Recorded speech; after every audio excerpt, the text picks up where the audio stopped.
Welcome to Lynn Cullen Live. Talk radio without the static. Email your questions and comments to lynncullenshow@gmail.com. And now your host, Lynn Cullen. Hey there, and a welcome to you. It's December 20th. Wow. And some big news, obviously, coming out of Colorado's Supreme Court. Before we get to that, though, I have to share with you something I saw right before the show started, and it had me. At first I read it and I thought, what? And then I read it again and laughed. So it's a photo of a sign outside of looks like a walk-up. Looks like a walk-up, maybe even a place where you get cheap gas and then you can also get some food or something. That's what it looks like. Can't quite tell. Here's a sign on a stand outside of it. It's in big. It's buy one burger for the price of two, and receive a second burger absolutely free. Now, do you know how many people, just in a cursory manner, looking at that and thinking, whoa, we can get two burgers here for the price of one. But that's exactly not what the sign says. It's you get two burgers for the price of two. It's very funny. And it's all in black, except at the very bottom, absolutely freeze in red. That's funny. Buy one burger for the price of two and receive a second burger absolutely free. Love people who come up with stuff like that. God bless them. But I wonder how much really, how many people go in and buy two burgers and then get upset when they're asked to pay for two burgers. But your sign, and they'll say, well, go read it more carefully. Oh, gosh. Okay, so, whoa. People were saying that this effort to keep Trump off the ballot using the 14th Amendment was, just sheer fool's gold and absolute fantasy. And yet you had, true constitutional scholars from the very right, Judge Michael Ludig, who was more than any person really pushing the use of the 14th Amendment to bar Trump from being able to seek office. And who even knew? So now we're all, I assume, that we've all read the 14th Amendment in ways we never had. We now know more about the history of the amendment. After the Civil War, Confederates who had fought against the Union then were running for office and intending to serve in the Congress of the nation that they fought against. And so the 14th Amendment saying, hey, if you engage in insurrection against, and it's a long list, if you're this person, that, it doesn't matter. If you even, gave a sandwich to somebody who did, it puts you on very shaky ground. Aiding and abetting in any way. And so the course, it's so fascinating that the course that this thing is taken, the initial judge who heard the verdict just couldn't get herself to go all the way with it, even though she said, well, Trump clearly committed insurrection. But then she got scared and said, but I just, I'm not sure that the 14th Amendment, so it goes to the Supreme Court of Colorado, and they didn't have any such trepidation. And if you read their reasoning, you'd be hard pressed to say that they didn't have a really clear case. Of course, as we know, we who now have all become such experts on things legalese, we know that the parsing that goes on in courtrooms can really leave the mind whirling. And we have seen courts turn themselves into pretzels to, parse the law into a manner that they find more appealing.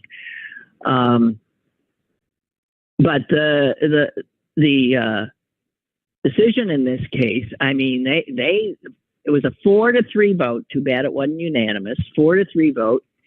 And it says we are mindful of the magnitude and weight of the questions now before us. We are likewise mindful of our solemn duty to apply the law without fear or favor and without being swayed by public reaction to the decisions that the law mandates we reach. I can't imagine that the U.S. Supreme Court will not take this. And of course, therein lies the rub. By the way, I mean, maybe you don't know, but the case was originally brought by regular citizens of Colorado who happen to be, I believe, all Republicans. And so, I mean, if you start looking, if somebody values, like Judge Ludick, if you value the Constitution and you're not just, giving lip service to that, you truly hold that value in your heart and you honor it, then these kinds of constitutional issues should, of course, the way the world's supposed to work, be nonpartisan. They even, in fact, the justices in Colorado in their decision actually cite a finding from none other than the Supreme Court Justice Neil Gorsuch. And helping them make the case, which of course puts Justice Gorsuch in a little bit of a squirmy posture when and if the case gets before him. But nobody knows. I mean, the odds. What are the odds? I mean, who knows what the odds are? None of us know anything anymore. But the odds that this politicized court that has so many ethically challenged members, two in particular, who will, of course, do the political thing when that case comes. One of whom, of course, should not be hearing the case at all. And that is a drumbeat that's got to get louder and louder and louder, putting to the test this paper tiger of an ethics code that the Supreme Court now says it has imposed upon itself.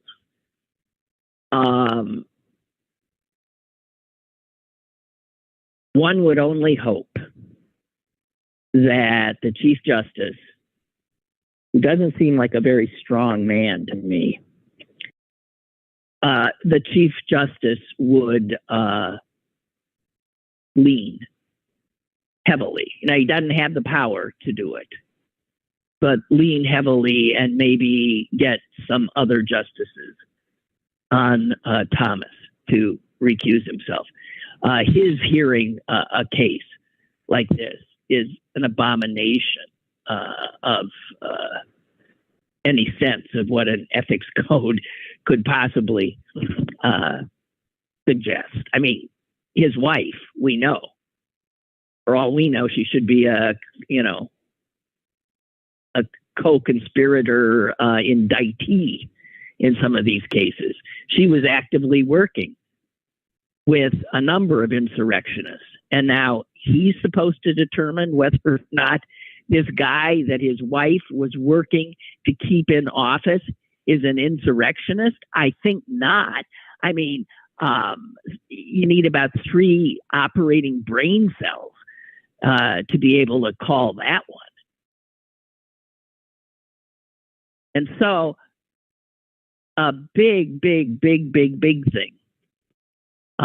is to see if they take the case, if he recuses himself, which he should, and if he does not, the court, which has the lowest approval rating of any institution, and that takes some doing.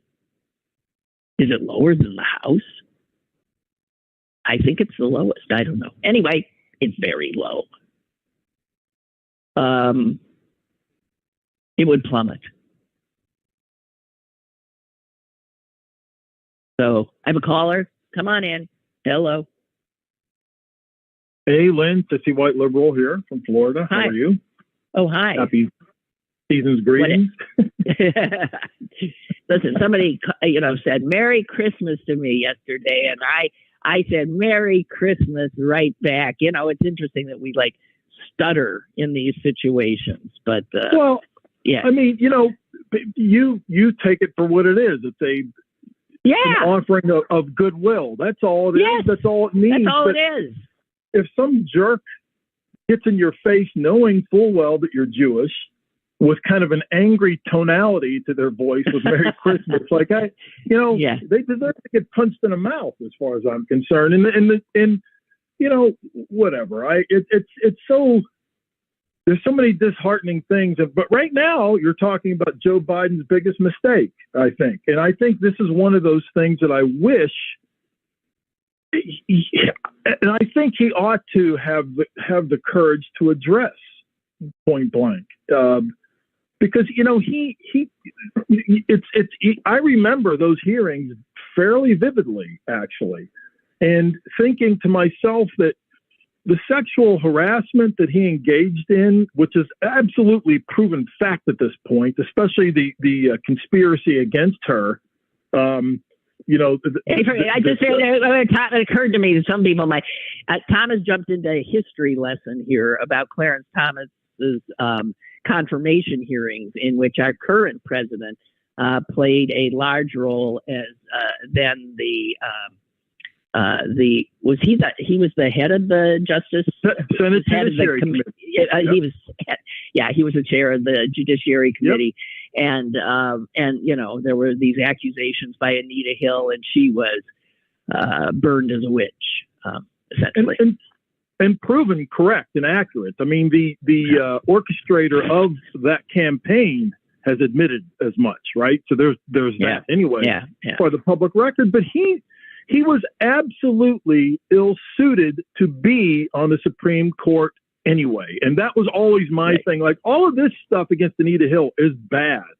But the guy it reminds me, and I forget the guy's name, and you might remember him, the Nixon nominee who, Nixon tried to defend the nomination as well. Average people deserve representation. Mediocre people need mediocre judges too.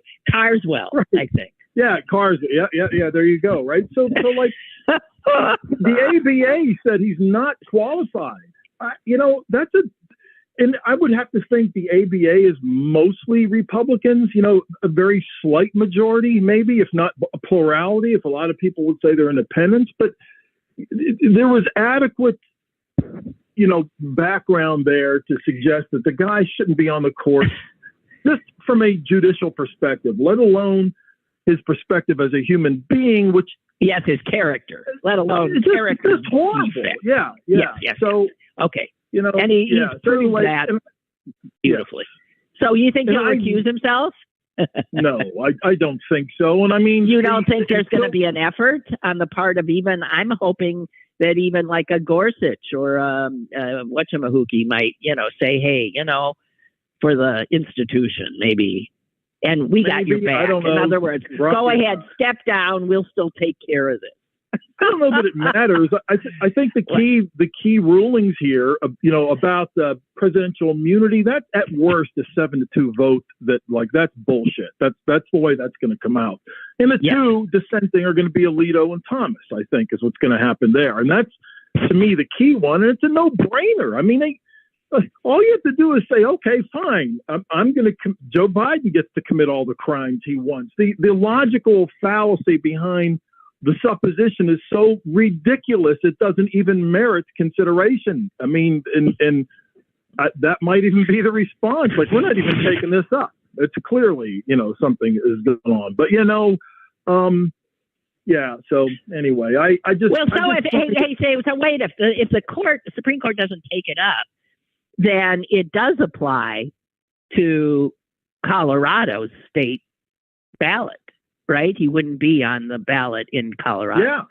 Well, yeah. And I mean, that might be a separate suit of itself too, I guess, right? I mean, I haven't read much about it. I don't know.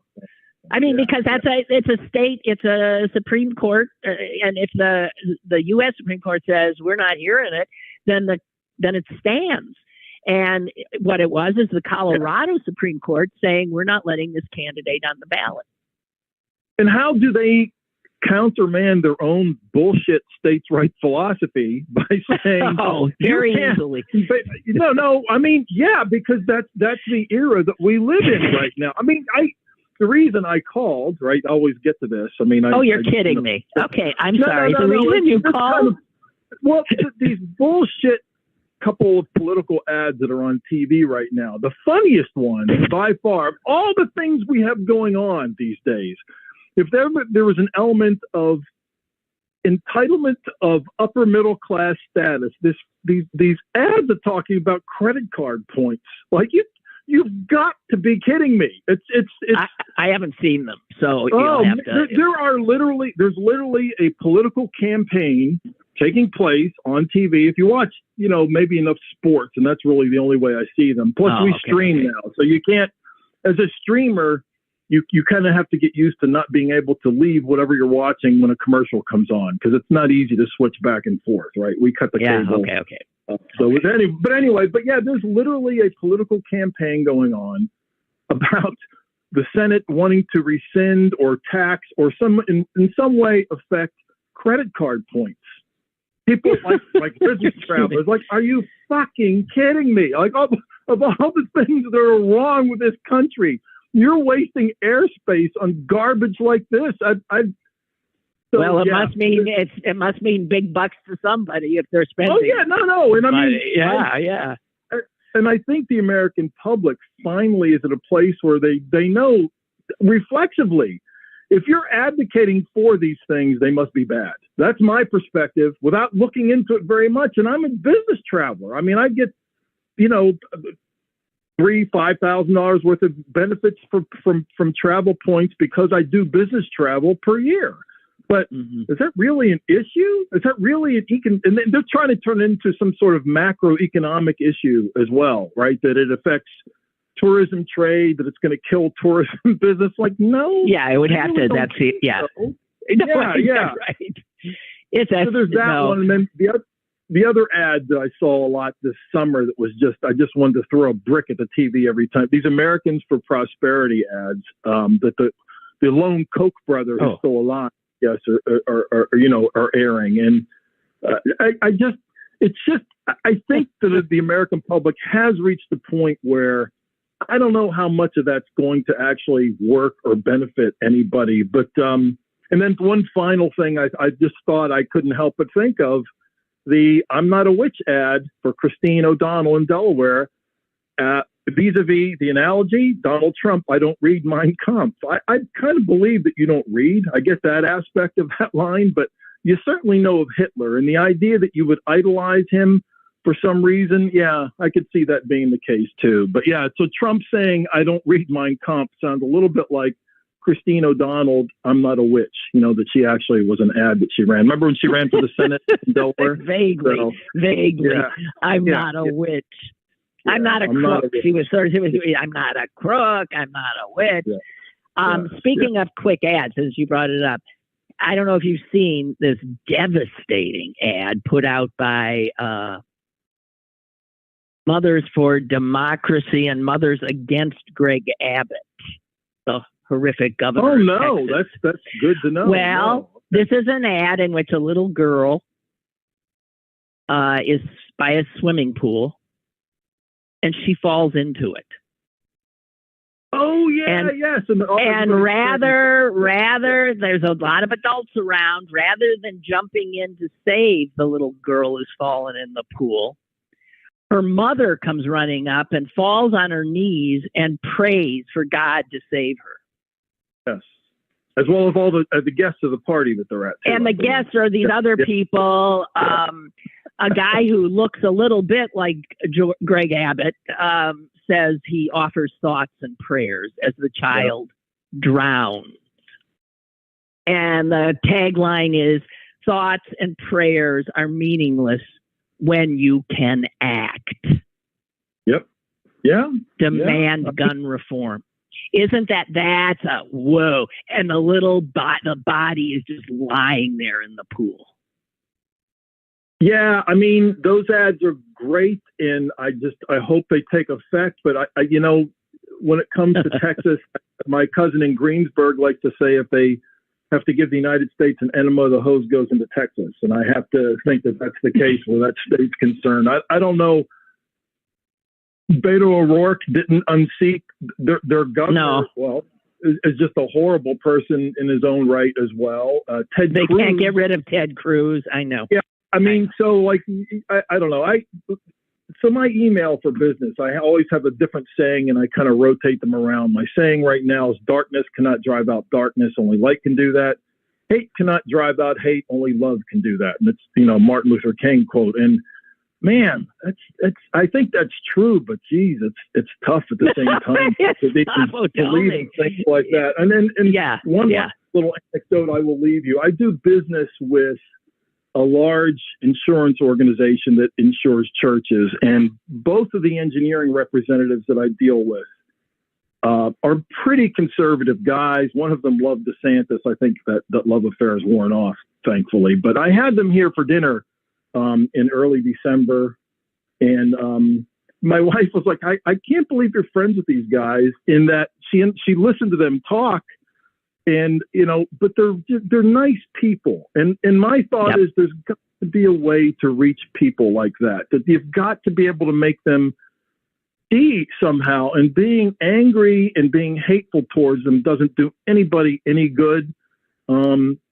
Business motives be damned. That's not really what this is all about. They know how I feel, because I do push back a little bit every once in a while, especially when one of the guys says something nice about Ron DeSantis, who I think in many ways is DeSantis and Hawley.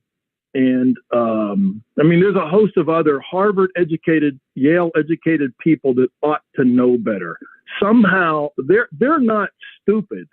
They're just horrible human beings. Trump's, to me, his ace in the hole is he's a moron, for God's sakes. He's a complete ignoramus who knows so little about life in general, let alone government, but the workings of bureaucracies and what goes on. He knows something. He knows enough, unfortunately, to do some damage. He knows how to, wow the crowds. He knows how to. He's a showman. And the show is not one I get, but quite clearly an awful lot of people do. And he knows, he just has an innate ability to manipulate enough people. This morning, I read, the cause. Norman Lear had a heart attack. That's how he passed away. And I wonder if the show All in the Family forestalled a lot of what's taking place now, that might have occurred a little bit sooner, in that Archie was such an obvious target because he was so visibly stupid. You know, how could you disagree with that? That he was an ignoramus, right? Spouting these right wing aphorisms that they were properly illustrated in that show.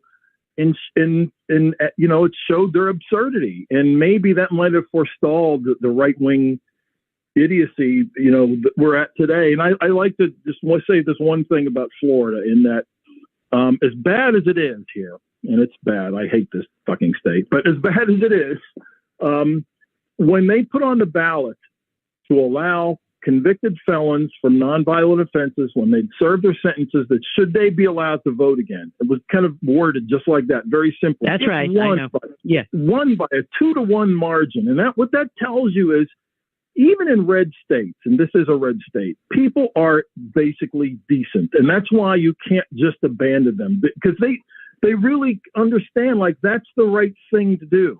Just because somebody broke the rules and was in jail, they served their sentence, and let them incorporate themselves back into society. That won by a 2-to-1 margin. Now, Republican legislature here has, you know, basically they're trying to get taxes to keep that from happening. But that's right. Yeah. So they always get around it. When the people speak, the Republicans say, "Well, never mind, we'll get around it one way or the other." I mean, there's the ad. I think if you're a statewide, Democrat running for statewide office here, is they usurped the mandate that they had. It's just outrageous. Yeah, they took it away from me. So that should be something to illustrate. As soon as people, okay, thank you. I'm sorry, I always monopolize you when I call. You do go on. You do go on, Tom. But it's a good to hear the workings of your head. It's good head. No, and I regret when we were actually in Pittsburgh for Thanksgiving, and I had so much that we wanted to do, but we had a lot of family obligations, and I really feel bad. I feel like a public apology to Clarence, because I didn't invite him to our meal up there, because I'm thinking he always has 15 places to go, and he kind of stops in because he feels an obligation. I didn't even let him know I was there, and then I find out, actually I didn't do anything. I sat at home. I'm like, oh, really? So so I felt kind of bad for that. But well, I'm glad to hear he's okay, because I haven't heard from him in a while. He's okay. Yeah, good. I get the impression he's pretty busy. So we do text back and forth and stuff. And all that jazz. But give him my best. Tell him we miss him. And safety is what I wish upon people first and foremost, me being an engineer. So that's just the way it works. Okay, Tom. Thank you. Take care. Bye-bye. Bye-bye. Whoa. Okay. So, the other thing about this, is his name David Frum? I think. I don't know. He wrote something in the Atlantic, which strikes me as, something that I thought too, but I bet won't happen. That what this Colorado court did for the Republican Party is offer them an escape route. I mean, even the Republican justices on the court, absent the ones who really love Trump, which might be a majority, who the hell knows, they could see this. If they were to agree, that's the end. If the Supreme Court says you're right, he's an insurrectionist and he can't serve, that's the final word. And that means he can't be on the ballots. Or at least it means he can't be, it would just take him out. They're not going to do that. But Frum holds out the hope, let me see if I can find his exact words, that if they're thinking about opportunity, then this might be a true escape route. So he says, the big winner from the decision is not Joe Biden. It's not about the general election in November. It's about Colorado's Republican primary. And if this decision stands, the principal beneficiaries are obviously Ron DeSantis, Nikki Haley, Chris Christie, the other candidates that will be on the ballot. And then if the decision is extended, if the court says this holds true anywhere, he's an insurrectionist in Colorado, he's an insurrectionist in Pennsylvania, then it would mean that the only way he gets a nomination is with write-in votes, I guess, and or just taking to the streets. So the court has the opportunity to do this, to let some of the other candidates, which I do not think, I don't want that, because my sense is that Biden can beat Trump. I'm not so sure if Biden beats Nikki Haley. I think he can beat DeSantis too, because DeSantis is just such a creep. But I haven't heard what they've all said since. But according to Frum, they'd be missing a great opportunity if they take Trump's side. If they drive past, he says, this last possible exit, there's not going to be another chance before the primaries finish. And he also thinks pressure on the Supreme Court could maybe work. He says the present court is highly attuned to the wishes of conservative America. If the conservative majority on the court senses permission from Republicans to save Republicans from themselves, they just might do it. But if they sense a veto from Republicans, they definitely won't. And he says, what is said and done in the next days and hours may matter a great deal. If Republicans want to be rescued, then they've got to take some action now. They keep getting these opportunities and then not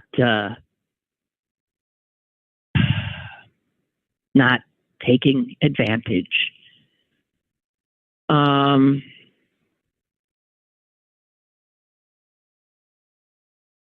Robert Rice says there is, I suppose, a narrow possibility that the court would affirm the Colorado ruling, in which case he says Trump then could not be on any state's ballot. I would think that's true. He also says this outcome is very doubtful. Nonetheless, he says the ruling is significant because it gives the American public a clear and unambiguous argument that Donald Trump's third run for the presidency defies the U.S. Constitution. So, I don't know. Interesting times. Meanwhile, on the, why do we just sit here talking about crimes when we're talking about Donald Trump? But that's what it comes to. Did you see,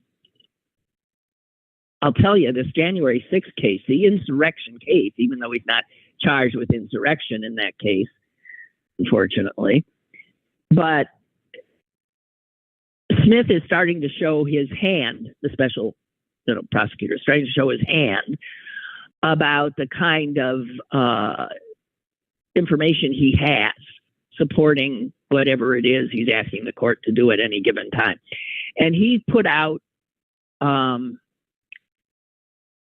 now it's public, a text message exchange between a woman named Kylie Kramer, who was one of the people who was responsible for putting together that wonderful rally on the ellipse, which preceded the mob attacking the Capitol. And Kylie Kramer was the person who represented Women for America First. And she had this text exchange with none other than Mike Lindell, the guy, My Pillow guy. Mm-hmm. And you know, he's right there in that inner circle. And in it, she tells him,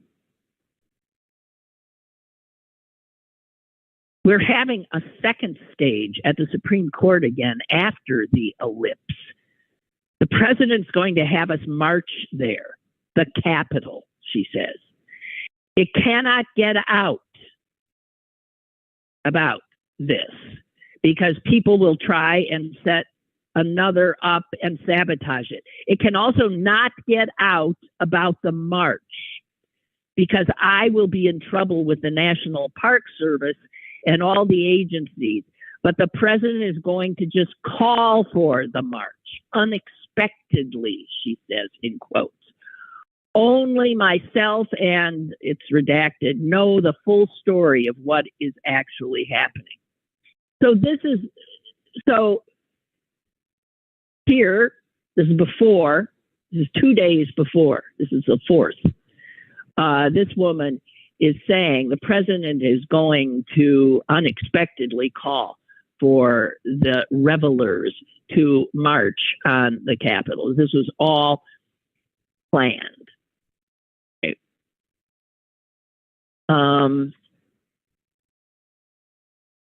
So the organizers lied to the National Park Service about their intentions and this and that, and blah, blah, blah, blah, blah, blah. Also, in regard to text messages and things on people's phones that could be very helpful to prosecutors, a federal judge did rule yesterday, I believe, that our own Pennsylvania representative, Scott Perry, who should be in jail, has to allow prosecutors to access his phone records, including more than 1,600 messages he exchanged with members of the Trump administration, Congress, and others in their efforts to overturn the results of the election. That should be a treasure trove as well. Unbelievable.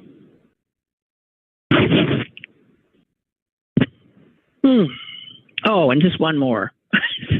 Just two more. Okay, wait. Two more things. The judge in what's his name, and Dorgan, and his name is Engoron. Yeah, Engoron. He's the business case that the New York State AG brought against Trump, where he's already been essentially. They're just trying to figure out how much he's got to cough up, or how much the state's going to claw back from him from his fraud, or whether or not, in fact, his big old Trump organization will be put into receivership, essentially. This is a trial that Trump has been showing up at, and that clearly rattles him the most. But I'm not sure exactly what the occasion was, but Engoron said or wrote this to Trump's attorneys in response to some, I guess, what they were suggesting were defenses of Trump. Here is the judge who's got Trump's business in his hands. He wrote, "A lie is still a lie. Valuing occupied residence as if vacant, valuing restricted land as if unrestricted, valuing an apartment as if it were triple its actual size, valuing property many times the amount of concealed appraisals, valuing planned buildings as if completed and ready to rent, valuing golf courses with brand premium while claiming not to, and valuing restricted funds as cash are not subjective differences of opinion. They are misstatements at best and fraud at worst.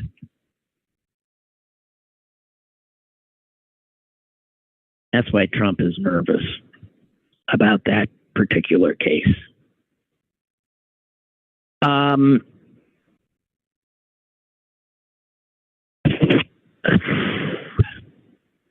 And I have something else that I wanted to share. I always have stuff I want to share with you guys. Hang on. Oh, somebody put out something very funny about there was a book out some years ago. I don't know. It was called Young Guns, and it was lauding all the wonderful young conservatives in Republican ranks and leadership positions, people who would move into leadership positions. And on the cover of Young Guns, it tells you who they are. Paul Ryan, you'll recall him, the congressman from Wisconsin, who was the Speaker of the House for a little bit there. Then you have Eric Cantor. Remember him? I don't think he was ever Speaker, but he sure as hell was a power in a up and coming power. And then the third guy in this on the cover of this book is Kevin McCarthy. Also, former Speaker of the House of Representatives. Young Guns. And somebody posted the cover picture of these three, who are all gone. And they say, you know what?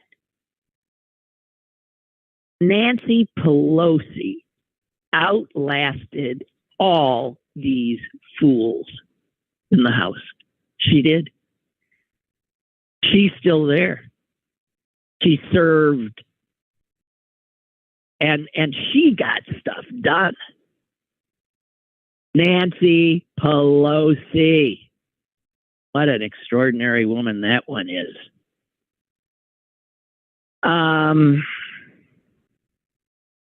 What else we got? That thing about facts that I wanted to share with you. Here, and I'm sorry, this is one of those things where I thought, oh, that is so right, and then I didn't, or so well said, and then I can't tell you who wrote it. Like I take a screenshot, and then I fail to. But it's talking about, things called facts, those pesky little things that have become, they don't have the standing they used to have, do they? Remember the old days when you used to think we lived in a somewhat of a fact-based world? I mean, you could at least make some agreement that certain things were certainly true.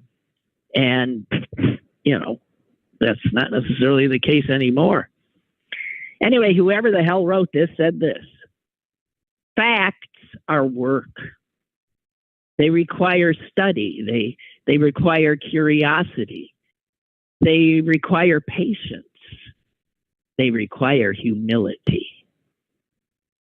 Democracy requires the same. Work, curiosity, patience, humility. The demands of both facts and democracy become greater in an information environment teeming with stories that are ever more suspect a place where truth has plausible deniability. And this shows the power of Trump. This is where this person's going. Trump comes in and he tells his folks, I will ease the burden. You just outsource your mind to me. You would be foolish not to. Science lies to you. Hollywood lies to you. The media lie to you. Books lie to you. Courts lie to you. Democracy lies to you. The only thing you can trust in this dizzying world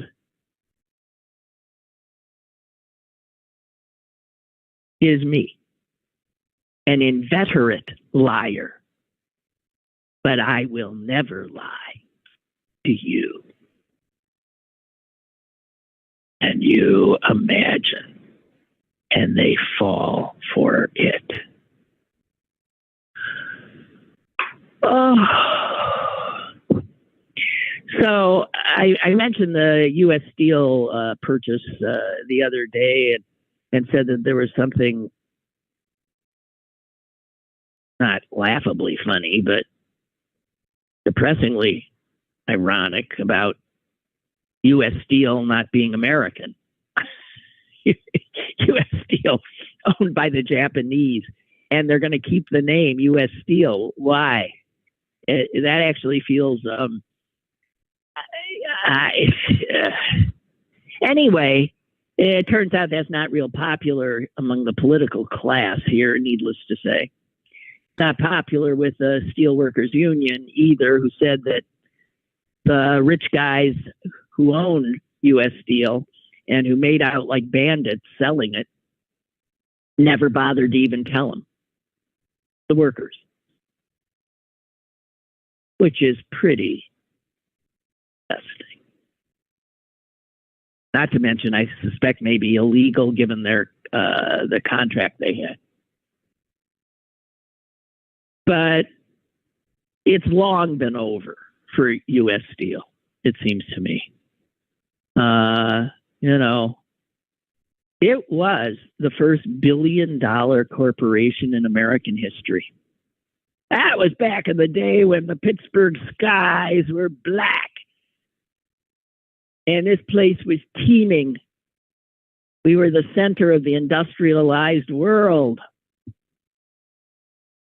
And the first billion-dollar corporation is right here. In fact, at one point, U.S. Steel was the most valuable company in the world. That was back in the industrial age. We were on top. One other factoid, which I found interesting, is in its first year of existence, U.S. Steel, this was Carnegie's. I was just with some people from outside of Pittsburgh, and I got so mixed up about, they get mixed up. In its first year, it produced 29% of the steel that was made in the world. So in its first year, it was making 30% essentially of the steel in the world. So you can imagine that old buildings that you look at all over the world could well have bones made in Pittsburgh, Pennsylvania. But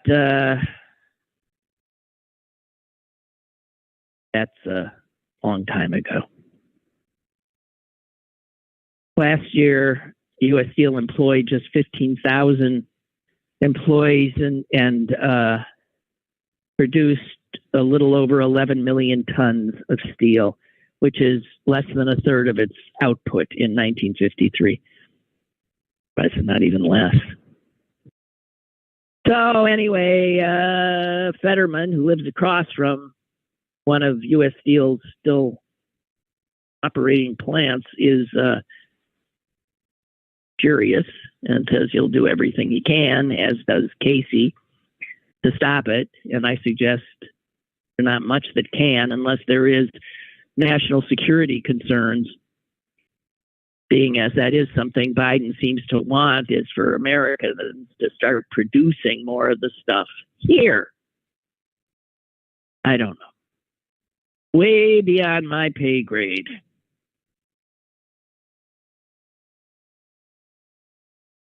Okay. We've got another caller. Okay. Well, in you come. Hello.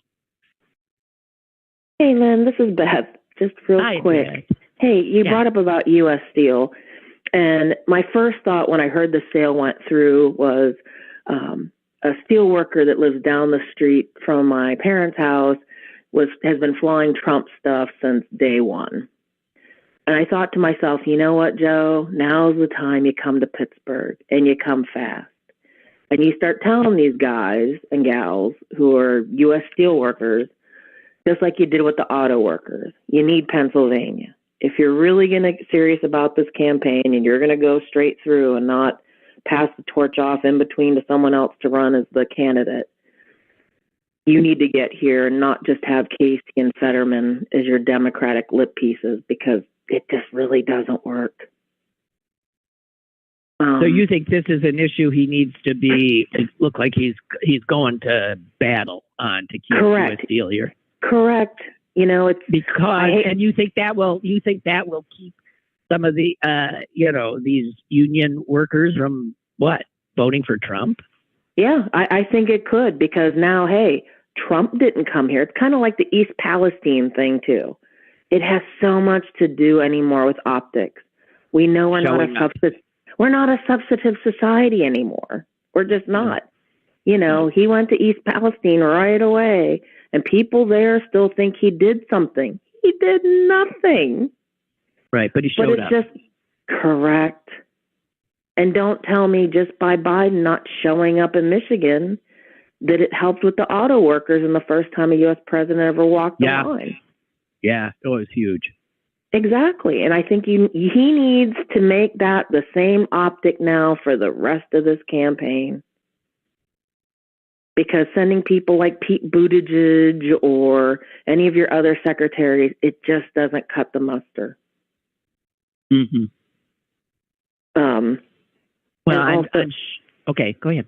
No, and I was just going back with the whole Colorado thing.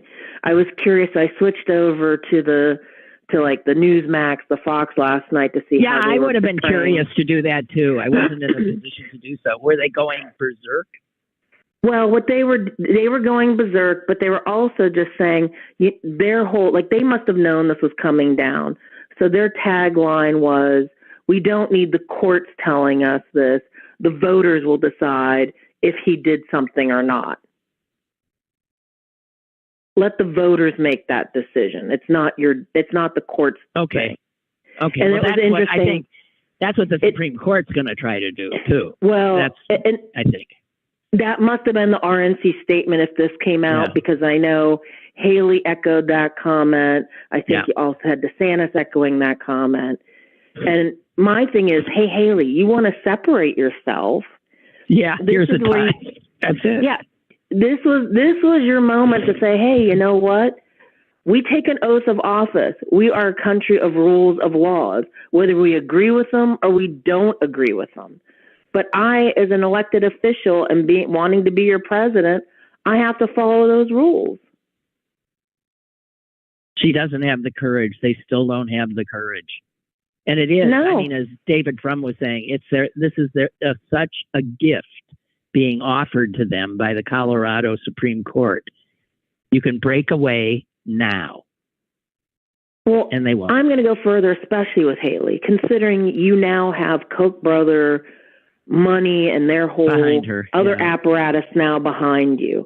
Whatever handlers are handling her, they're really doing a big disservice.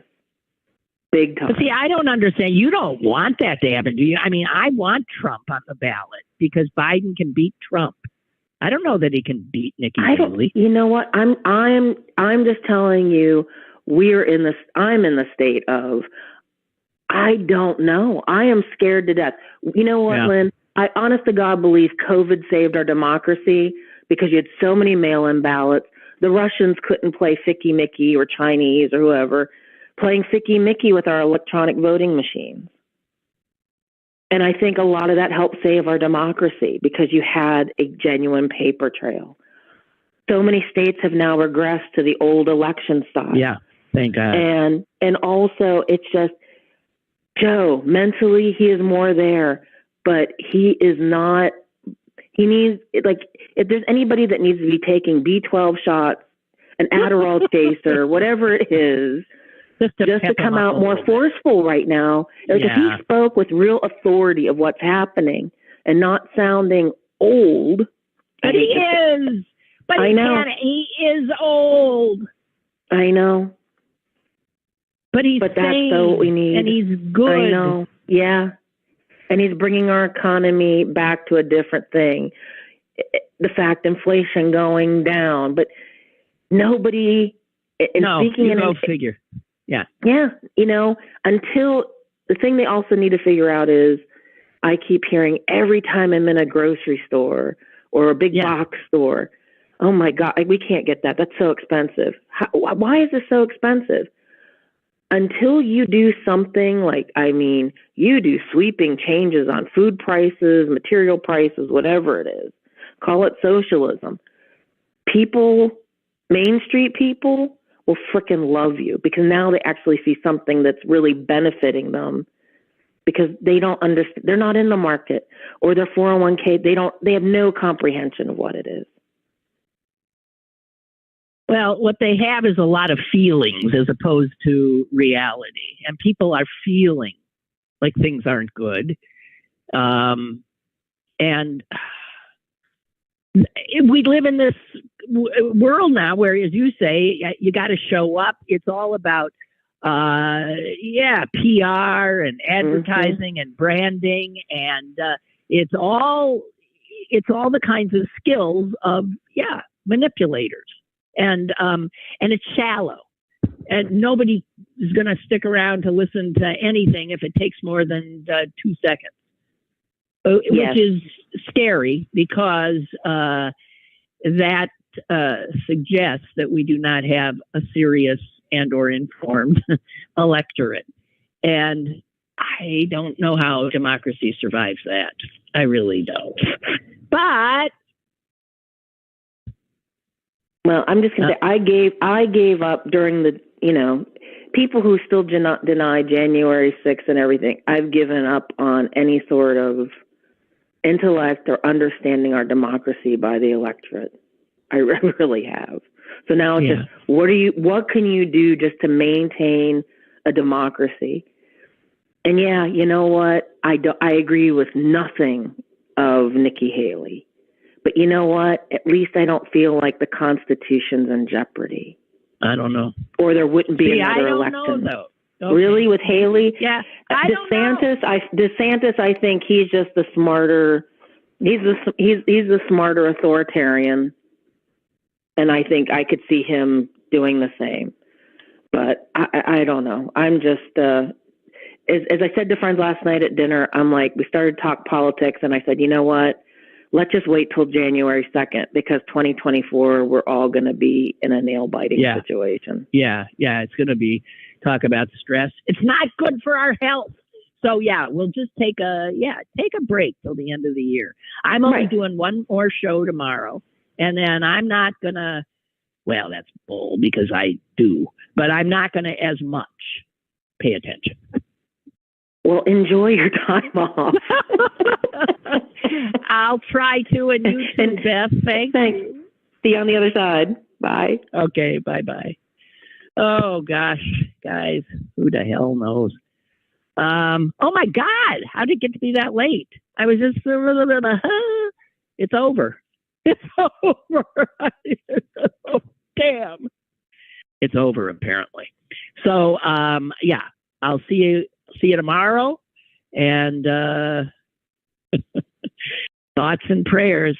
That's what I got for all of us, just thoughts and prayers. You have a good one.